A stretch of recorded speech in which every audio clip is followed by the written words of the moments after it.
Midweek Murders contains graphic and explicit content. Listener discretion is advised. There's lots of old Far Cries as well. The one that we were playing when you were last round. I think that was number 4 or 5. The older ones would probably be cheaper as well. And they're all set in different time zones. Probably, yeah. So you could look into them as well. It was quite nice, the one we played. I don't think I've played much more of it. It's just not the same, man. Without somebody dying from a bear attack every time there's a bear. Or falling down a hill and dying. I did manage to tame a leopard. Ooh. So now I've got a leopard and a wolf.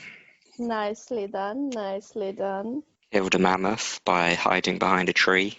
Ooh, smart, smart. Yeah, popped out, stabbed it in the face, hid behind the tree. It attacks the tree, pop out, stab it in the face, hide again. Great tactic until the mammoth worked out how to move around the tree. Then I panicked.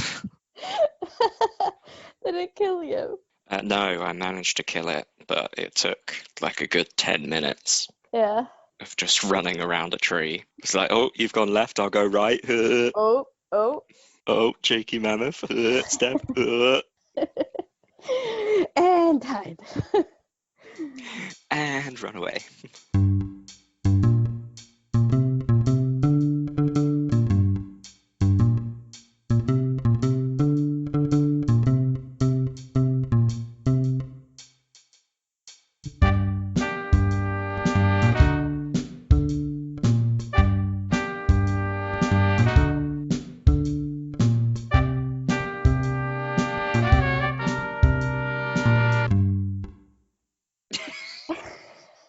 It's Wednesday, which means that it's time to talk about crime.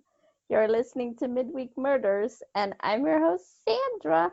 I'm also your host, Joe. This week we're going to talk about the case of Rodney Marks, and I got my information from ABC News, allthat'sinteresting.com by Katie Serena, sciencemag.org by Jeffrey Mervis, Mental Floss by Michelle Debshak, and New Zealand Herald by David Fisher. And I had a lot of sources. You can find all of us. Oh, I also thought about this on the last episode, that I should say that if we're talking about images like we did on the last episode, you can find them all, as well as the sources, on our website, midweekmurders.netlify.com. No, the app. Fucking hell. Fucked it. Do you even internet?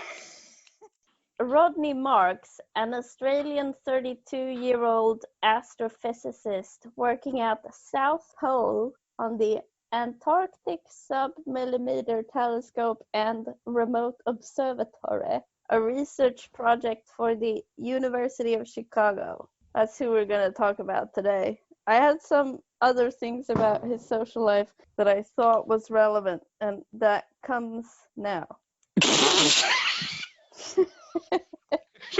I've got some information, and it's coming at you now. He was in a relationship with Sonja Wolter, who had a job as a maintenance specialist at the base where he was working in Antarctica. Antarctica? Is that how you say it? Not quite like that, but you've got all the right sounds. How would you say it? Antarctica. Antarctica. That's what I said. Antarctica. Antarctica. Okay. So she decided to spend the winter at the Amundsen Scott Pole Station. Amundsen. I think he's probably Norwegian, maybe? I don't know, it was named after the two people to reach the pole at the same time. So she decided to spend the winter there as well, so that they could be together. And the winter months is especially harrowing because it's like months and months of night. The sun like never rises. But they played together in the band. This is why it was pertinent, because I just wanted the band name to be in this, because it was a great band name. Here it comes. Fanny Pack and the Big Nancy Boys. Thought it was a good band name. they also planned to get married. So some of the articles, oh God, can you hear the fireworks? Mm-hmm. It's not Guy Fawkes Day, but they're still shooting. Well, they're celebrating the election, aren't they? Hashtag vote Biden. Hashtag thank you Americans for voting Biden. So I think... Fuck you Russian bots. So on the 11th of May 2000, Rodney Marks started to feel ill whilst walking between the observatory and the base, and visited the station's doctor, Robert Thompson, 3 times with an increasing amount of distress and disorientation. Rodney's complaints were of shortness of breath and body pains. The doctor sought help via satellite, but Rodney died of cardiac arrest after waking up on the 12th, vomiting blood, still undiagnosed. I don't know if this is true or not, but in some articles it says that Robert Thompson can't be asked for a comment because they can't find him, and in some articles it says that he has disappeared. Yeah, I read that he disappeared in 2006. Yeah, so has he disappeared literally, or has he disappeared from like the public eye? He might have died. He might have changed his name. Yeah. Could be any number of things. Might have been assassinated by the Russian bots. That's in our future. Cheers. That's a big question mark, but it sounds like they can't confirm that he's dead or anything. So Rodney's body was stored in a freezer at the station for 6 months as the weather conditions prevented him to be moved, after which it was transported to New Zealand for an autopsy. They stored him in a freezer for a bit on base, and then his close colleagues and girlfriend decided that they should give him what they could of a proper burial. Oh. So some of the engineers made a casket out of some spare wood and buried him formally outside the base. Oh. Until he could be moved to New Zealand, yeah. So they dug him back up when flights were allowed again. Okay. I'm guessing that the conditions of the body is not necessarily deteriorated because of that, because he was buried in such freezing conditions. Mm-hmm. He might have been very well preserved, even if he was dug into the ground. Yeah, so like we're finding now in the permafrost of the northern ice cap, the cold almost perfectly preserves tissue. Yeah, so I've seen thousands of years old bodies that have been like almost perfectly mummified. So at the autopsy, they discovered that Rodney had not died of natural causes as the explanation had been at the time, but he had died of methanol poisoning. The forensic pathologist Martin Sage said that Rodney had ingested 150 milliliter methanol 1 to 2 days prior to his death. And that's, I would say, a lot, yeah? Glass of wine's worth. Quite a large glass. You and me kind of glass. You and me kind of first glass. I'll start with a large glass, but just bring the bottle. So the autopsy showed that Rodney had needle marks on his right arm, but that he did not have any drugs in his system. And when I say drugs, because this was confusing as well, I mean like drugs that... Recreational drugs, yes. Because Thompson, the doctor at the base, noticed this when he was injecting him with an antipsychotic, as Rodney showed signs of severe anxiety, and he thought that the symptoms that he was exhibiting at the time was alcohol withdrawal. He also previously injected him with a sedative.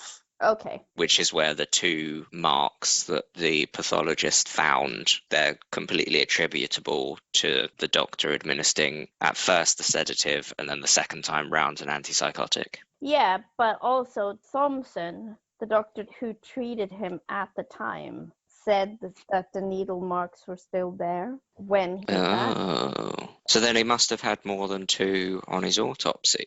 Yeah.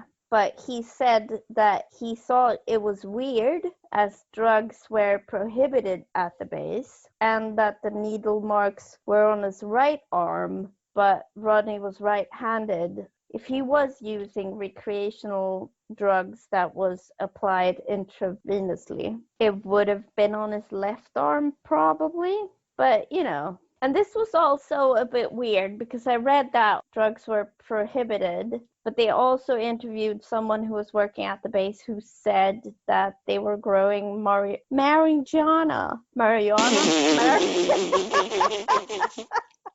I can't say it now. Marijuana.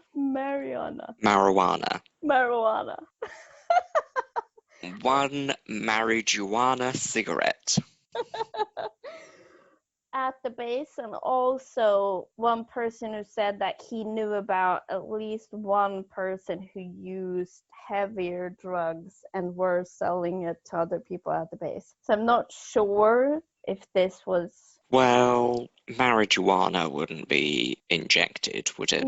No, but that they also knew someone who was using heavier drugs. Yeah, but that could just be cocaine, and that's just a... No, they mean injectable drugs and were selling it to other people on the base. Did they mean injectable sure. drugs, or did they just say heavier drugs? I'm not sure. I think they meant injectable drugs, but I'm not sure. So you're saying that there was only 2 needle marks at the autopsy? I'm sure I read that somewhere, but I didn't actually see the autopsy report, so don't quote me on it. Okay, so it could have been there before, as the doctor at the base stated, or it could have been his needle marks. Yes. Yeah, so we don't know. Detective Senior Sergeant Grant Wormold of the New Zealand Police stated that, in my view, it's most likely Marks ingested the methanol unknowingly. And that's because suicide seemed unlikely, as Rodney had no financial issues, was almost finished with his academic work, and was engaged to be married. And most importantly, and the most importantly is my wording, so this might not be true, but I thought that the thing that speaks mostly against him being suicidal was that he sought medical help as soon as he realized that he had fallen ill. And he sought it several times, and he seemed perplexed about being so ill. Yeah, I think if he knew what the cause was, having taken it or done it himself, then he would have told the doctor.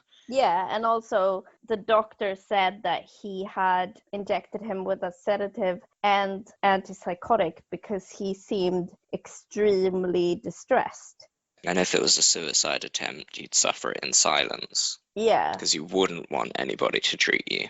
And he also seemed genuinely perplexed about what was happening. It didn't seem like he had any kind of clue. It's interesting that you thought most significantly against suicide was his seek for help. And my first thought was, well, he's on the brink of publishing significant scientific data. Why would he want to commit suicide?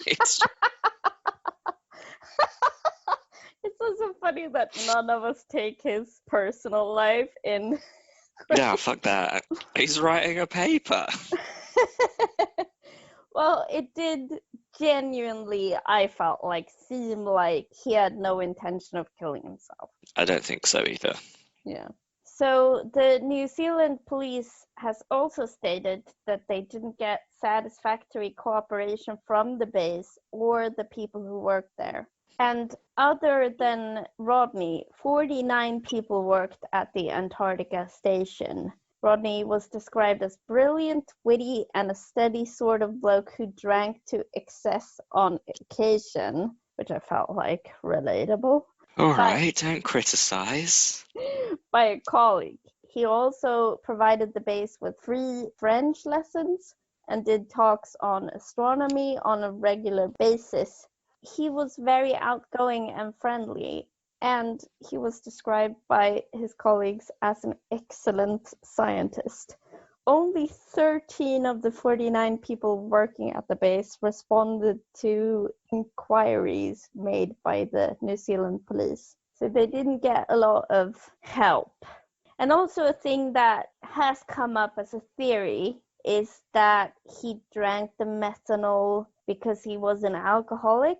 But the things that speak against that is that there was a lot of alcohol readily available at the base, like a bar that was always open. And thus, it seems unlikely that Rodney had intentionally partaken in methanol, or that he had tried to distill his own liquor because there was so much other alcohol available. He had 18 bottles of alcohol in his room, like on his desk. And also, Rodney's family thinks that it's very unlikely because he was a scientist and thus would know about the risks of methanol. I'm just going to say that on the point that he wouldn't have brewed his own because there was so much on base. There was so much on base because they had a distillery where they were making moonshine. So the stuff that was on base wasn't necessarily pre-made, brought in stuff. It was the moonshine that was coming from their homemade distillery that was so revered that it was passed down from group to group. When they finished their service term, they handed it over and were like, this is the moonshine distillery. It will be your best friend. Don't fuck it up because we'll be coming back. Okay, but also it couldn't be from the moonshine either because other people would have gotten ill. And it was tested and came back negative for methanol. Yeah. So the only methanol that was on base was found in cleaning supplies. It wasn't just like cleaning supplies as cleaning the bathrooms and stuff. He was also using it to clean the telescope. Yeah, methanol is very common in labs as a cleaning solution.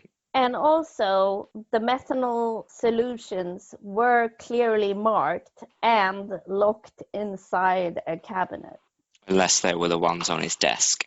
Yeah, it seems like it wasn't, but I might be wrong. One of the reports from the base was that he had, like you said, an incredibly messy workspace and bottles of both methanol and ethanol in their pure forms were strewn about his desk, as well as multiple bottles of generically available alcohol. So not all of the methanol was locked away all of the time, which would kind of make sense in that environment, I'd say, because if you're regularly taking it out of the locked cupboard to clean your telescopes and that's all you do, you're probably at some stage going to get lazy and just leave the bottle on your desk. Yeah, it could have been there, yeah.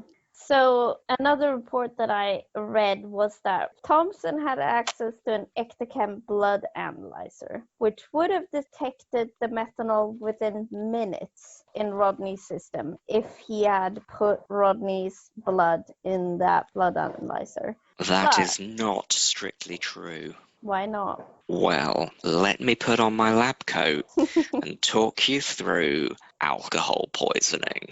Also, interestingly, you know, when you first mentioned this over messaging, I said I'd never had any experience with it.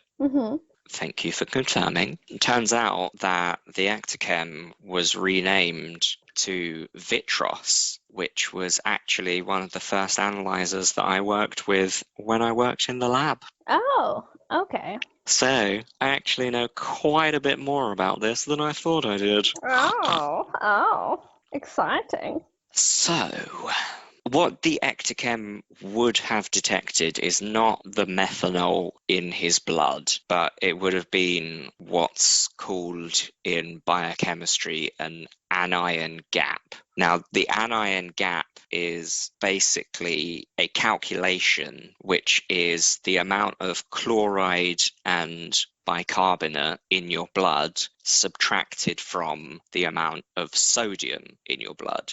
So it has to do a test for the amount of sodium, the amount of chloride, and the amount of bicarbonate, which are all readily available in your blood. No questions there. Methanol poisoning leads to metabolic acidosis, which contributes to low bicarbonate levels in your blood. So the lower the bicarb levels, the bigger the anion gap is going to be between sodium chloride and bicarb. And that is what the Ectochem would have tested and detected, and it would have given a clue to the doctor that something was wrong. When you've got a big anion gap, or a high anion gap, as it's called in biochemistry, there's only a couple of possibilities that it could be, and methanol or ethylene glycol poisoning are one of the options. Okay, so it would have been a pretty big clue. Combined with his clinical symptoms and the environmental situation, knowing that there was a lot of alcohol on base, that all of the people on base would have been tested for conditions like diabetes, because diabetes can, when it gets a bit more severe, lead to different anion gap result through diabetes alkalosis. So you can rule that out. That's one of the other options that it could be. So it can't be that, because they've all had a health check and a physical, and they probably wouldn't have been allowed on site with diabetes. And his clinical symptoms match that of methanol poisoning, obviously, because that's what it was. So I think the doctor would have had a pretty good idea had he done that test. Okay. But as we know, there were reasons why he didn't. Yeah. So I don't think I said this, but Rodney had eyesight problems when he first fell ill. So he was having to wear sunglasses inside, and also when he woke up on the day that he died, he also said that he couldn't see. So which is another big clinical symptom of methanol poisoning. Yeah, that's what I was going to say as well. Oh, well, sorry, but I'm the not a doctor here, so I'll do that, thank you. So what I mean is that it would probably narrow it down a lot, like the eyesight problems. Yeah, the eyesight problems, the shaking, the disorientation, like when you know that he was suffering from methanol poisoning, it's super obvious.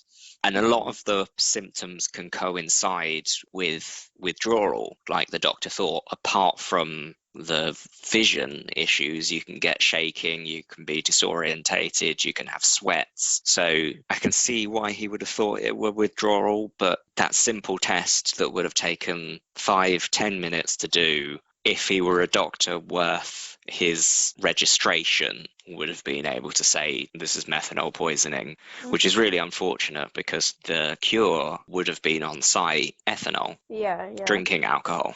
Yeah, I read that as well, which for me sounds a bit counterintuitive, so I kind of get why they wouldn't necessarily think of that. The reason that ethanol works as a treatment for methanol poisoning, you have to look into the biological process of how the body breaks down methanol. So methanol gets broken down by a process, or... Come on, science brain, you know this. Methanol is catalyzed by alcohol dehydrogenase into formaldehyde, which is a common preservative. They use it in postmortems. Then formaldehyde is broken down into formic acid by formaldehyde dehydrogenase, and the formic acid is what causes the damage in the body. So it's not the methanol, but it's the product of methanol once it starts getting degraded. Mm-hmm. The reason ethanol is the cure for methanol poisoning is because ethanol outcompetes methanol for the alcohol dehydrogenase. When you've drank methanol, just methanol, all of your alcohol dehydrogenase is going to that methanol to break it down into the toxic formic acid. If you've drunk methanol or ingested it, however, and you're treated with ethanol, the ethanol basically pushes aside all of the methanol and says, alcohol dehydrogenase, take me, I'm super sexy. So the alcohol dehydrogenase prioritizes the ethanol rather than the methanol, which gives the liver and the kidneys time to filter out the methanol and pass it through in the urine without breaking it down into the toxic formic acid. Okay, so what the doctor said was that the analyzer was shut off when Rodney died, and to recalibrate it would have taken 8 to 10 hours. And the analyzer was shut off because of a lithium battery problem or something like that.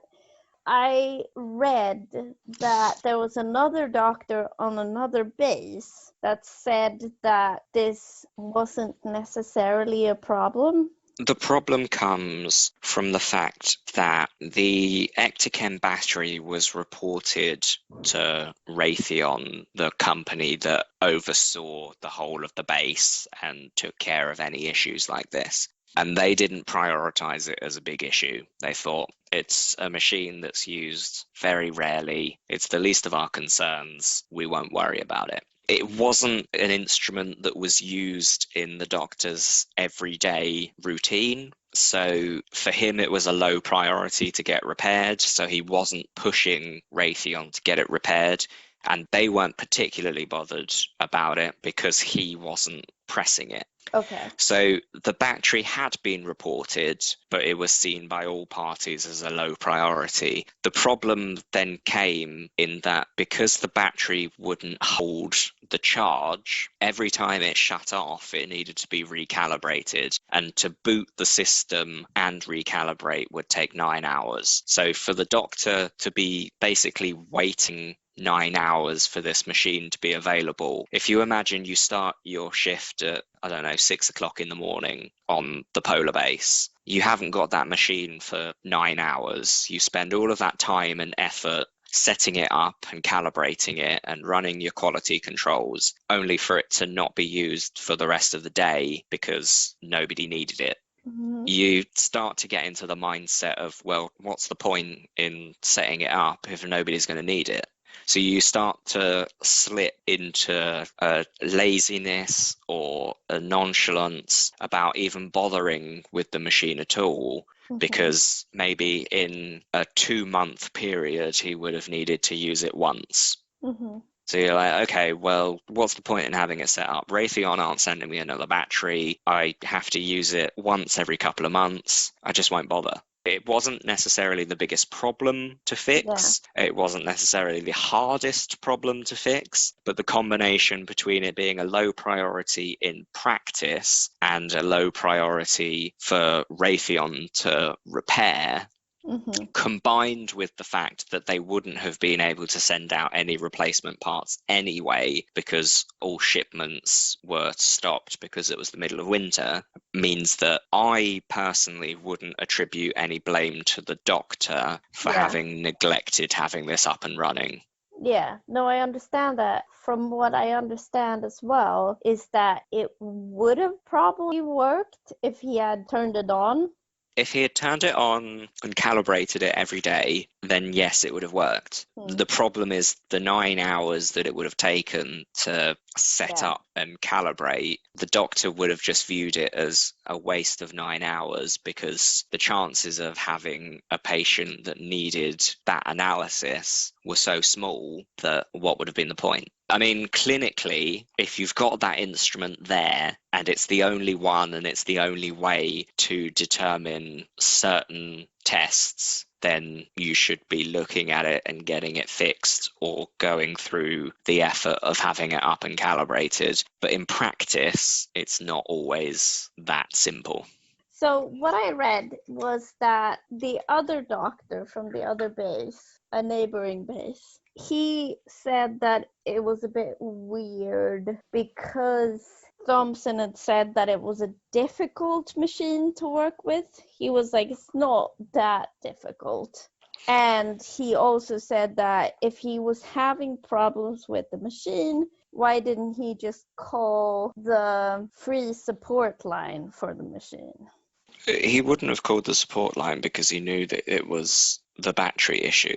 And he'd reported the battery to Raytheon and they'd basically told him, get stuffed. in terms of the ease of using it, the comparison between dry and wet chemistry is like night and day. Dry chemistry is so easy, and wet chemistry is an absolute nightmare. Okay. So I completely agree with the second doctor in that it wouldn't have been difficult to use the machine, but I'm wondering whether that quoted difficulty would have been because of the battery issue rather than the actual running of the machine. Because the running of the machine is you put a pre-prepared slide of the reagents, you load that up in the morning, and then when you need to test a sample, you draw some blood, you spin it down so that you've got serum, you put the serum in the machine, and the machine does the rest. I think that the other doctor reviewed the case and the treatment of Rodney Marks and thought that it was lacking. And he thought that it was lacking because Thompson had said that it was difficult, that the machine was broken, kind of. And then he also said that he didn't have time to recalibrate the machine because he was too busy caring for Rodney to do it, which the other doctor also found a bit weird because he was like, well, from when he first went to the medic section of the base to when he died, he could have recalibrated the machine. I'm not sure if I'm understanding this correctly or if I'm reading into it, but the other doctor seems to be a bit disappointed with the actual course of treatment. I can kind of understand the whole I was too busy dealing with the patient to recalibrate, but only in the respect of it being from his second visit. Yeah, because from the first visit and when he died... Yeah, he went back to bed, went to sleep, woke up again, and then went back to the medical tent. Mm-hmm. So that would have been plenty of time for the machine to have been recalibrated and be ready to go. It kind of seems like it because it was during a longer period. From some of the articles I read, it seemed like a shorter period. But then when I read I think about he slept for the whole night. Yeah, he went to bed and he slept and then woke up and then still was feeling super shitty. And I don't know a lot about it, but I would say that his symptoms would suggest that there was something more severe going on than just alcohol withdrawal, but I don't know. The initial diagnosis of alcohol withdrawal matches a lot of the symptoms. You get a patient that presents with alcohol withdrawal symptoms. You treat those with a sedative. He goes off to bed. You think the sedative will give him time to get over the worst of the symptoms. He'll sleep it through. He'll be fine. Mm-hmm. All based on clinical presented symptoms. Yeah. At that stage would have been the time to recalibrate the machine. But if you are the treating physician and your belief is that he's suffering from alcohol withdrawal, you've got no reason to need to calibrate the ectochem because as far as you're concerned, upon the clinical picture, it's alcohol withdrawal. All he needs is time. Then he comes back the next morning, condition has severely deteriorated. Yeah. At that point, you start to question the withdrawal, but you're too busy treating the patient and trying to keep the patient alive. At that point, it was probably too late as well. But I think that people are putting this doctor into the light of being a bit suspicious because of the fact that he might have disappeared. I have an alternate theory as to how it happened and what happened. The fact that the doctor disappeared, I think, is more than likely down to what happens with all of the team that come back off of the base, in that they don't want their name tainted or associated with something having gone wrong, because then it reduces their chance of employment in the future. So the reason why, did you say it was 13? Yeah. responded to the inquiries is because the more that they get involved, the less likely it is that they have that opportunity to be redeployed, and it's all they know. So you have a doctor who's under suspicion of malpractice or clinical neglect. That's basically a strike-off for a doctor. If you get prosecuted for malpractice, nowhere is going to hire you ever again.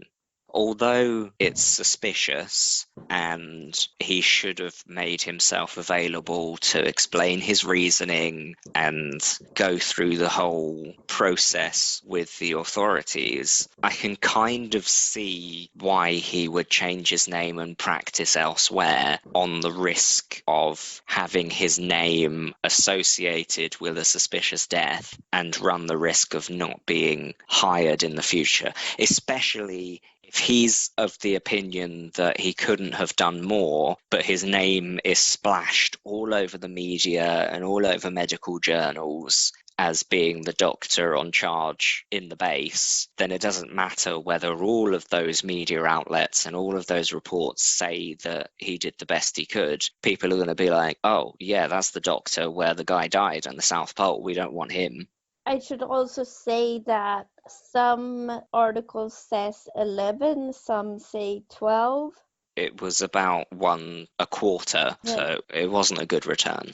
No, I just want to say that in case somebody fact checks this is, I don't know, 13 is a overestimate, maybe. I mean, if anybody fact checks our podcasts, then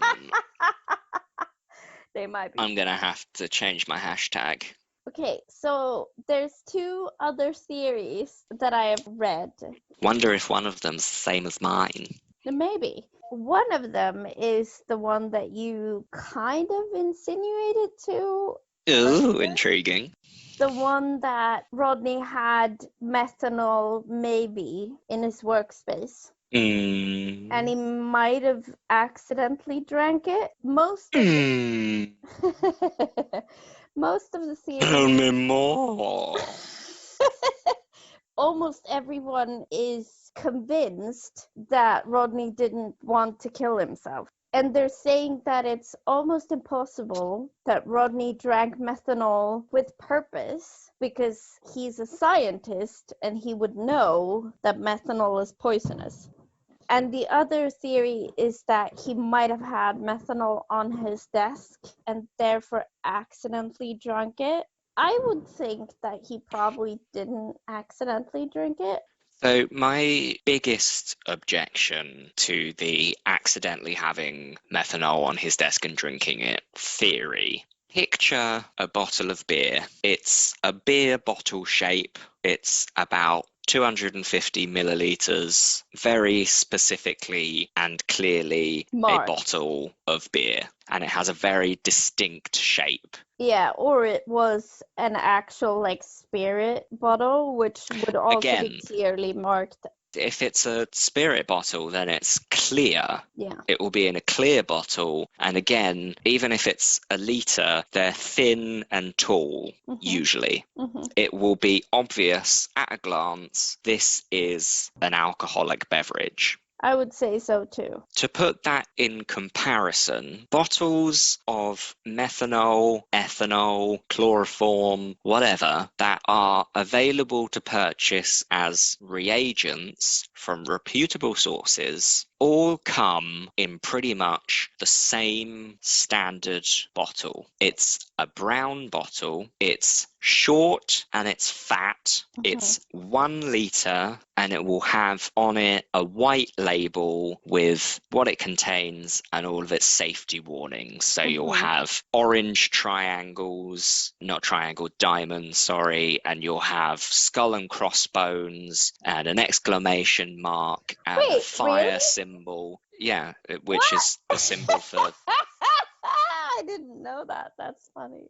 That's the international symbol for toxic. Laugh at everyone for their established symbol of what can cause death.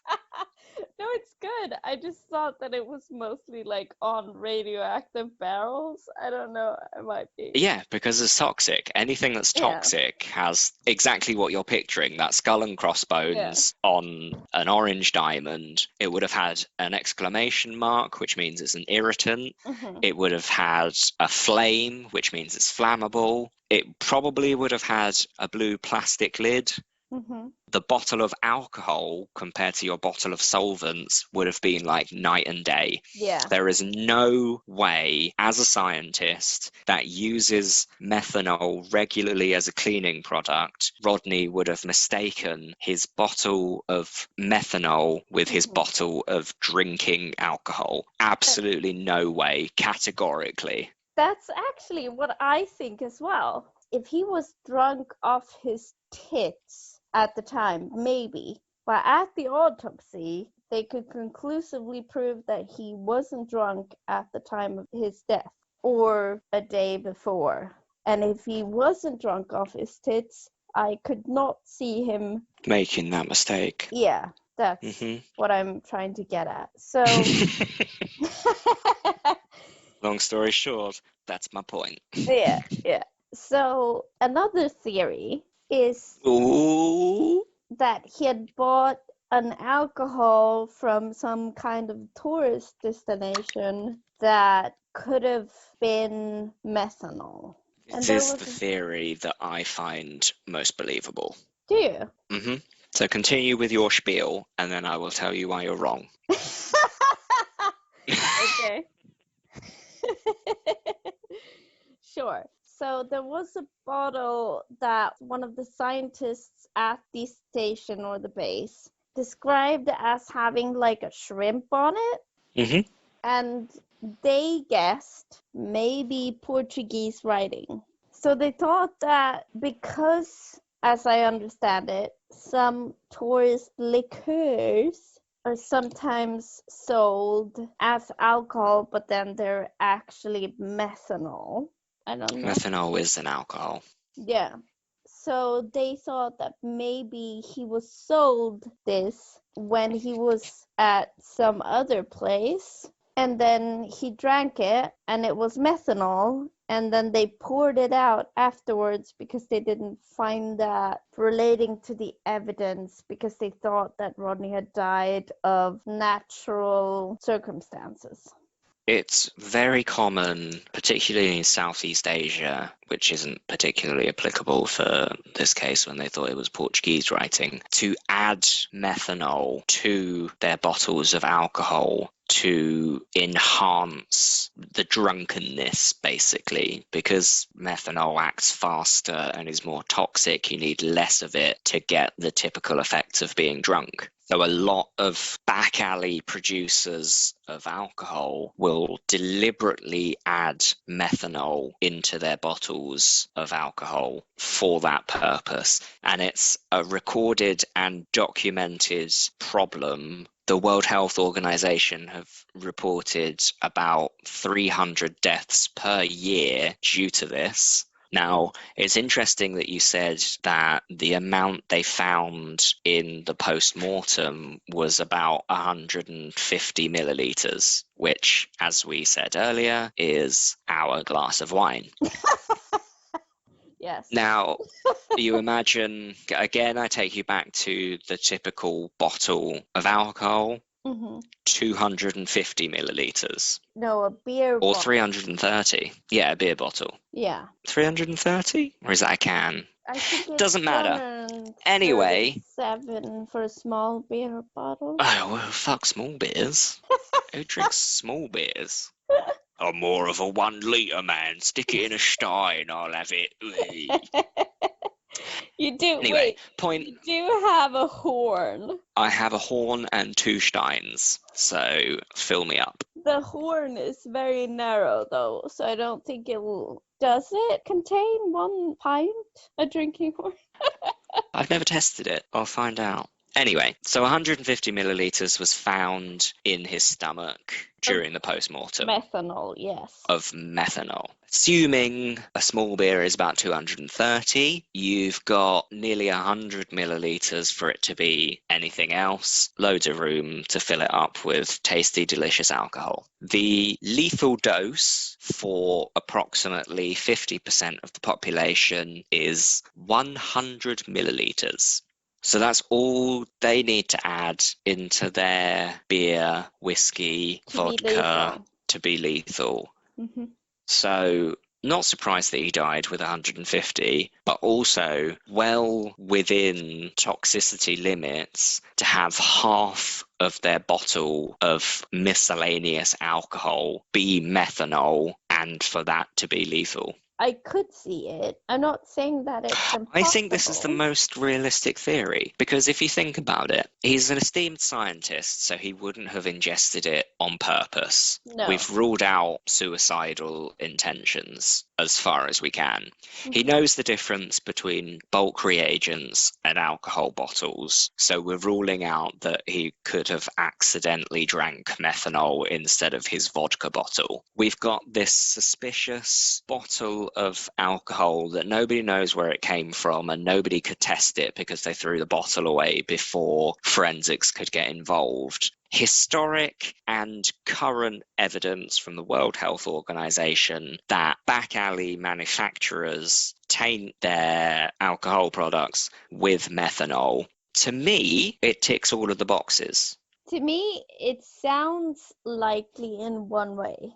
I think it was someone at the base that said that he had seen this bottle of alcohol. He didn't know what it was. It was a picture of a shrimp, Portuguese writing, something other than maybe they would have expected on the base, I'm guessing. In that way, I understand it. I can believe it. But I would say, because I'm more probable to believe people's inherent fuckiness, or whatever you want to call it, I would say that the fact that Rodney Marks was outgoing, brilliant, he could outmatch any competition in chess or poker whilst shit-faced. I would say that some incel, because I probably spend too much time on Reddit, was annoyed with him. Some people are like, I don't have any social skills, but that's okay because I'm so smart. And then they see this person who's so smart and so outgoing and so funny and blah, blah, blah, and they get annoyed by it. I'm not sure. I think that I might subscribe to your theory as well. I think that the selection criteria to be able to do a winter mission in Antarctica is so precise and strict that everybody they pick is going to be at the top of their field. I don't think anybody that is on that base at that time is going to be jealous of Rodney's achievements. Oh, I think you underestimate the competitiveness of academia. I did. I was in it. Some people did find him a bit strange or inappropriate because he had Tourette's, which is why he was drinking a lot. He self-medicated for Tourette's.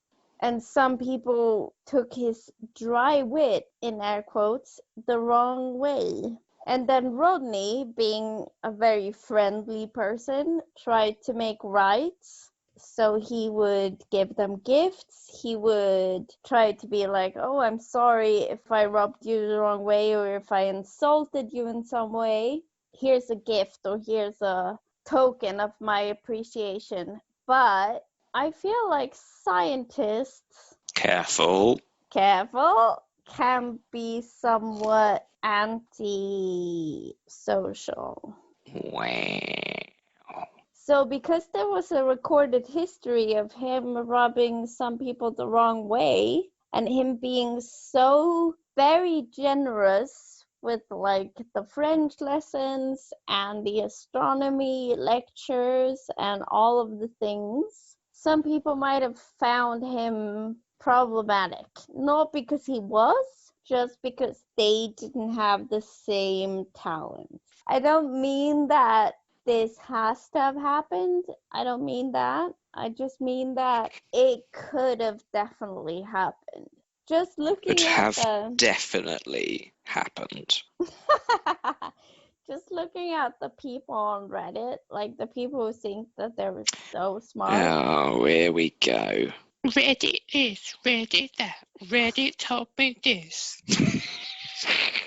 They're like, I'm so smart, and people who are Oh, so do you subscribe to I Am Very Smart? No, but I've seen Don't. it a lot of times. Don't, because those guys will irritate the shit out of you. Yeah. There's so many people who think they are geniuses, and then there's other people who are social or extrovert, and they feel like they're personally offended by the extrovertness of someone who is smart. I don't think that poisoning is way out there, because a lot of people who think they are brilliant or geniuses aren't really geniuses. He wasn't a self-prescribed genius. He was described that by No, other people. I mean other people on the base, even if they are psychologically evaluated before going there. There's a lot of cases on remote bases and stuff where people go crazy. I think that might be probable. No, it was the mystery bottle, mate. People are murdered for less grievances than that. I do subscribe to your theory as well, because I do think that This is the correct one. I do think that it might have happened, but I also think that because he was so outgoing and social and had a girlfriend and stuff, other people on the base might have been like, oh, excellent scientist, you say. Girlfriend, you say? It's weird for me to see that 11, 12, or 13 of the 49 people working at the base, they don't even answer a police questionnaire. I would be like, I will give you everything that I have ever noticed.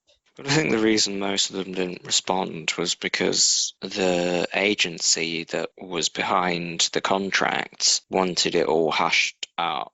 And so Yeah. if they would have put their name to these police requests, they would have been less likely to get hired in the future. If they've got nothing to report and there was nothing suspicious that they knew of, then why would they report anything? I think that I'm more inclined to believe that because I don't think that people are good necessarily in general. If he were murdered, why would so few people respond to the survey? Because of the fact that you told everyone about. That was like, if you're not gonna get hired. Bullshit. You're just molding your evidence now. No, I'm just saying that if it was a murder, Shaping it like a little plasticine. then nobody would answer because it's a murder and you want to get hired. A murder? If it's not a murder, then you have nothing to say and you still want to get hired, so you don't answer the inquiries because you don't have to, because it was in New Zealand and the people who worked at that, well, the basin itself was American. The land that it was on was New Zealand, from what I understand. Yeah, because the Americans don't accept any other country's claim to the South Pole. Yeah. Like, So, I think 7 different countries have a claim to certain areas of the South Pole, and then America are like, no, it's ours. You don't get any of it. space follows, baby. No, I just think that if it was a murder, A murder? then the person who did the murder would be like, I don't know shit about shit. If it wasn't a murder, then still people would be like, I don't know shit about shit. Except for the friend who was like, oh, it might have been the weird alcohol bottle. The doctor might have been the murderer, who knows? He disappeared. Tell you who was the murderer. Mm-hmm. Whoever made that bottle of alcohol. We still don't know shit about shit. It's a mystery. Speak for yourself, I know a lot about shit. What are you gonna do now? Eat dinner. Oh, I'm sorry. It's so late. Yeah, you've been shitting about shit. What are you gonna eat? The Christmas gifts have arrived, so I've got lots of lebkuchen, lots of Lindt chocolate. What is lebkuchen? A bad pronunciation of lebkuchen. Lebkuchen. Did I get it that time? Your CH sound is too soft. Okay, do it again. Lebkuchen. Lebkuchen. No. What? I thought I got it that time. Wait. No, that was a lebkuchen. Lebkuchen. Lebkuchen. No. Give me You're a fine. It's all fine, apart from the CH, which you're Okay. pronouncing as an SH. Okay. Lebkuchen.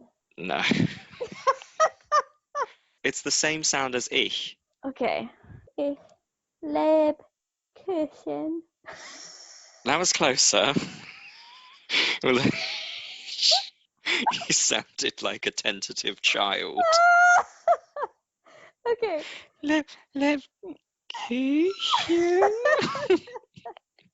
Okay.